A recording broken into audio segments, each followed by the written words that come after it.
Bonjour, on ne compte plus les vidéos sur le PEA. Mais un auditeur m'a demandé une petite vidéo sur comment ouvrir un plan d'épargne en action. Et oui, le PEA, c'est un produit qui a été lancé il y a plus de 20 ans. Le but était de drainer l'épargne déposée de préférence par les Français sur leur livret A vers un investissement en actions françaises pour stimuler les entreprises françaises. Depuis, la législation a évolué et on peut loger dans son plan d'épargne en actions des actions européennes et même des actions de sociétés américaines, elles sont très rares, ayant leur siège social en Europe. Mais revenons à la question du jour. Comment ouvrir un PEA ? Eh bien, il y a des conditions pour ouvrir un PEA. Tout d'abord, il est impératif d'être résident fiscal en France. C'est obligatoire. Deuxièmement, il faut être majeur. Troisièmement, pour ouvrir un PEA, encore faut-il que vous n'en ayez pas déjà un. Si vous avez déjà un PEA, vous ne pouvez pas en ouvrir un deuxième. Vous pouvez transférer votre PEA selon certaines conditions d'un établissement à un autre, ce qui peut d'ailleurs occasionner des frais. Mais je le répète, c'est un seul PEA. Donc, vous souhaitez ouvrir un plan d'épargne en action. Vous pouvez vous adresser à une banque traditionnelle ayant des guichets dans la ville où vous habitez. Le petit souci, c'est qu'en général, dans les banques traditionnelles, vous allez payer des frais de garde sur les actions que vous avez en portefeuille. Rappelons que le PEA, c'est une enveloppe fiscale avec, pour simplifier, deux tiroirs. Un tiroir où vous avez des espèces et un tiroir où se trouve, c'est ce qu'on appelle le portefeuille, les actions que vous avez achetées. Et quand je parle d'actions, ça peut être une action d'une entreprise, une action comme LVMH ou Air Liquide, mais ça peut être également une SICAV ou ce qu'on appelle un ETF. Donc, si vous ouvrez votre PEA dans un établissement traditionnel, vous allez certainement payer des frais de garde annuels sur vos titres, c'est l'expression, vos titres. Actions, SICAV, ETF.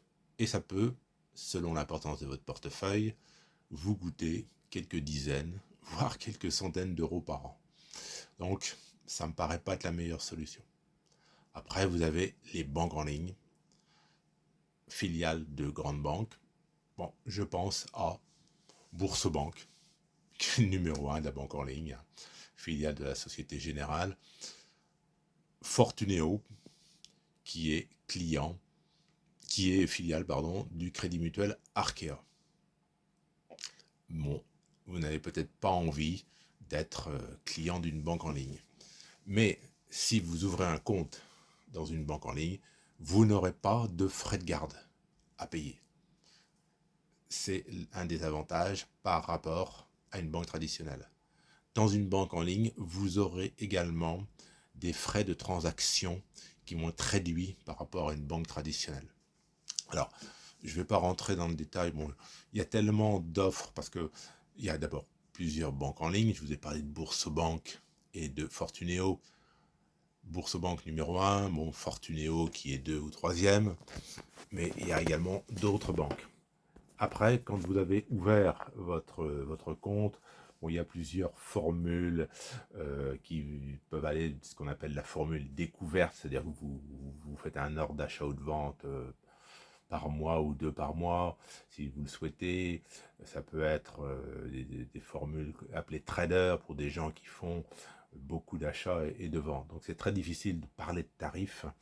Le mieux, c'est d'aller sur le site des banques en ligne. Et puis, vous avez ce qu'on appelle les brokers. Bon, c'est-à-dire en fait des établissements qui ne font que de la bourse. Parce que les banques en ligne, comme leur nom l'indique, elles font du livret A, font de l'assurance vie, elles vous proposent des cartes bancaires, elles vous proposent d'ouvrir un PEA. Bon, ce sont des banques générales.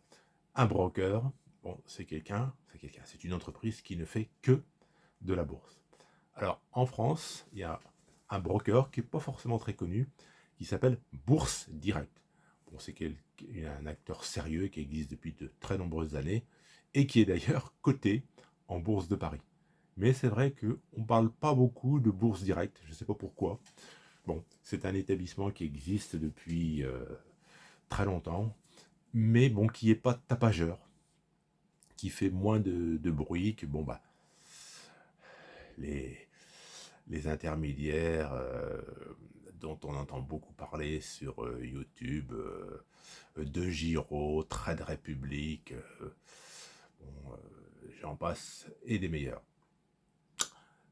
Une fois que vous avez ouvert votre plan d'épargne en action, sachez que vous êtes limité à un dépôt de 150 000 €.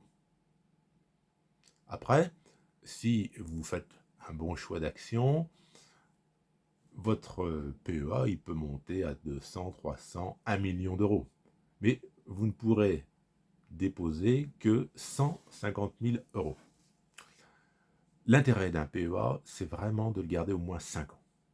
Si vous le gardez au moins 5 ans, quand vous ferez un retrait d'argent au-delà des 5 ans, vous paierez 17,2% de prélèvements sociaux.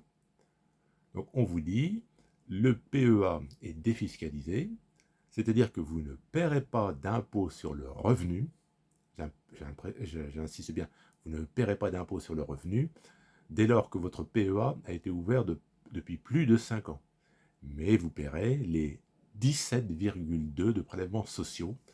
Vous paierez 17,2% de prélèvements sociaux sur les dividendes que vous avez reçus et sur les plus-values que vous avez réalisées. Si vous faites un retrait au-delà des 5 ans, votre PEA reste ouvert et vous pouvez à nouveau, au bout de 6 mois, 1 an, quand vous voulez, redéposer des espèces pour réalimenter votre PEA. Mais toujours dans la limite de 150 000 €. Alors, c'était vraiment une petite vidéo pour rappeler quelques principes pour ouvrir un PEA. Je ne vais pas me lancer dans la polémique de savoir est-ce que c'est bien ou pas d'avoir un PEA. Bon, il y a différentes vidéos là-dessus. C'était vraiment une petite vidéo pour savoir comment ouvrir un PEA. Je vous souhaite une bonne fin de journée.